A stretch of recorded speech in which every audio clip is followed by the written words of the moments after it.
The creepypasta that you are about to hear is not real. These are made-up creepypastas that I write myself. Thank you, and have a good day.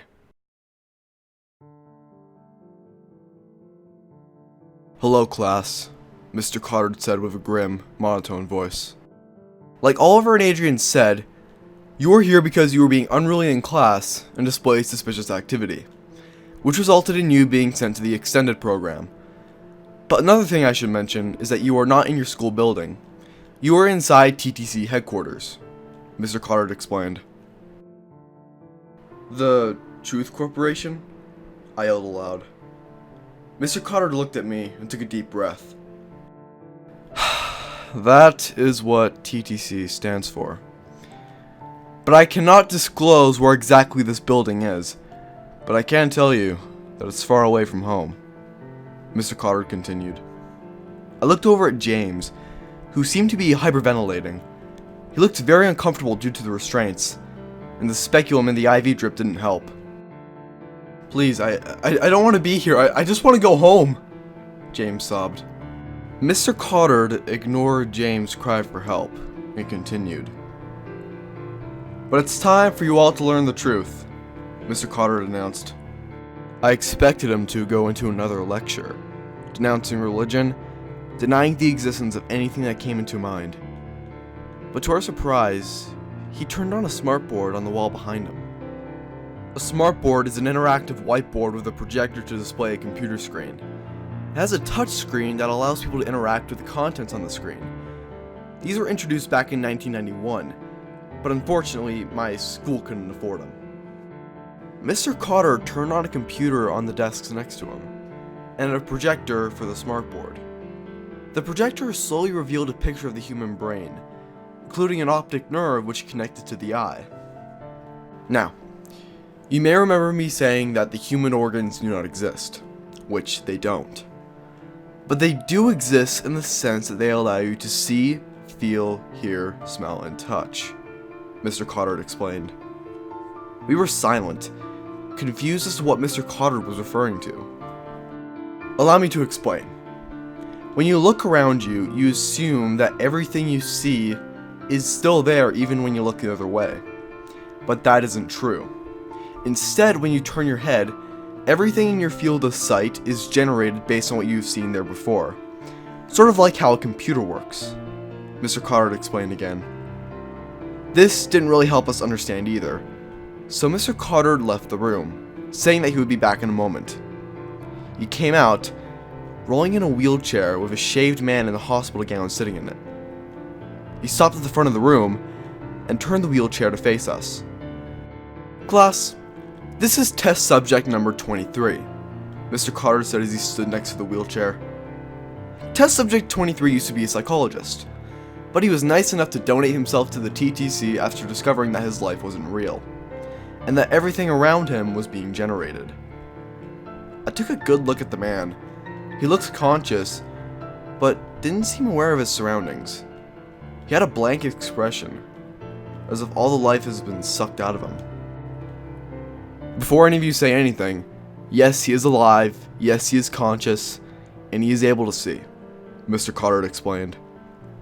I'll be demonstrating what he will see when the things around him aren't being generated.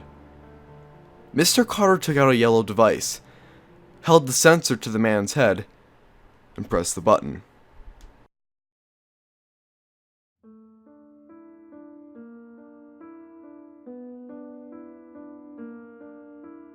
Nothing happened to him. At least, nothing we could see. Mr. Cotter put several electrodes all over the man's head, and hooked it up to a machine which connected to the computer. The smartboard began to display what seemed to be a live feed of the man's vision, with me, Robert, James, and Elijah visible in the feed. This is what test subject number 23 is seeing right now, Mr. Cotter explained. But let's see what happens when we tell him to look the other way. Mr. Cotter looked at the man and spoke. Face left, Mr. Cotter yelled. Test subject number 23 slowly turned his head to the left, with the feed displaying his head turning through his vision. But it also showed something else. Everything on the feed was nothing but black. Think of it this way. Test subject number 23 is looking at a TV screen in a dark room. That TV screen displays what he's looking at. But when his vision isn't being generated, the TV doesn't move along with his eyes, Mr. Carter explained. I was skeptical on the legitimacy of this, and so was Robert as he leaned over and spoke to me. Dude, this has to be fake, Robert whispered. Mr. Carter overheard this and yelled at him to be quiet. Without saying a word, Mr. Carter took out the yellow device again, held the sensor towards the man's head, and pressed the button. We watched as the darkness on the screen slowly transformed into the feed of what the man was seeing while looking the other way. As you can see from the live feed, everything that we see is generated whenever we look a different direction. Without this generation, we'd only be able to see things that we saw while the generation was still active, Mr. Carter explained. What's causing this generation? Elijah asked in unease. It is caused by the certain properties in the property model of artificial existence. What's that? I asked in confusion. Mr. Carter paused for a moment, and then provided an explanation. The property model of artificial existence is a group of properties that are the sole reason as to why you are all able to think, see, feel, hear, and more. Mr. Carter held out the yellow device he used on the test subject. This device is the property Exclusion Dispenser. Using this, we can disable any one of these properties of our choosing. So for example, we can disable the property that allows you to feel, hear, and see. And disabling some properties can cause your bodies to become unstable. It can cause your body, memory, thoughts, and senses to be permanently erased. I immediately began to feel uneasy.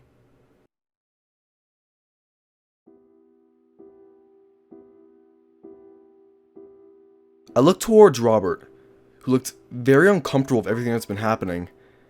But James, however, he began to hyperventilate again, squirming and kicking in an attempt to free himself from his restraints. I don't want to be here. I just want to go home. Please. Let me out of this place, please. James began to relax himself and slumped into his seat sobbing.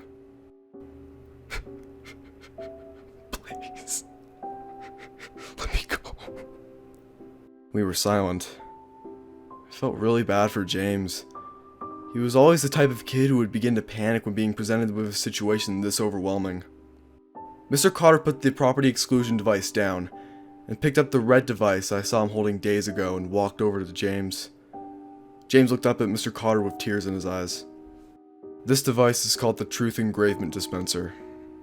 This device will force you to understand and accept that your life and everything around you isn't real. While the other dispensers are painless, this one is, unpleasant at best, Mr. Carter explained. Every thought, every memory, every belief, every opinion, violently torn out of your brain. James started to panic again. He started kicking his legs, which would push against his restraints. I'm sorry I had to do this, Mr. Carter muttered. Mr. Carter held the Truth Dispenser sensor directly at James's forehead and pressed the button. And immediately after he pressed it, James stopped kicking, but began screaming out in pain as what seemed to be green particles emerged from his forehead and were sucked into the device's sensor. After which red particles began to emerge from the sensor and went into James's forehead. The sound of James's screaming was unbearable, yet heartbreaking. When he stopped, he looked around, as if he didn't know where he was. He didn't say anything, he just looked around the room. James, are you real? Mr. Carter asked. James paused for a moment. No, I'm not real. Mr. Carter nodded, and pulled out the immobile dispenser and knocked him out. What did you do? Robert asked with unease. Mr. Carter looked at him. I told you. I engraved the truth into James. He no longer believes in reality. But we only use this method as a last resort, Mr. Carter explained. I looked at him with disgust. A last resort? Why would you even do this? It's completely barbaric. Mr. Carter cut me off. You don't understand, Clyde. Everything you know is real is a lie. It's a vision. There's no such thing as space. There is no such thing as a human body, and there is no such thing as God. I am here to teach you the truth that's been hidden from you, so you will shut your goddamn mouth and learn. Mr. Carter removed James's restraints, IV, and speculums. He brought him up to his feet and led him out of the room, shutting the door behind him. Robert, Elijah, and I were silent. I didn't even know what to think anymore. I started thinking that we were going to be here forever. Our arms and legs secured, with our eyes forced open, constantly listening to Mr. Carter's bullshit. After what felt like an eternity of silence, Robert spoke. You know how it said that God created us in his image? He asked. Elijah and I looked at him. Well, if that's true, then why would God's image include somebody who openly denounced his existence? Robert believed in God, but like me, he's not the kind of person who goes to church, but he did believe in God nonetheless. So him saying this kind of thing surprised me. What are you talking about? I asked. What if Mr. Carter's right? What if God doesn't exist? Robert explained. I looked over at Elijah, who was agnostic, meaning that he believes that there's no proof to confirm the existence of any God. Elijah simply looked the other way, not wanting to get involved.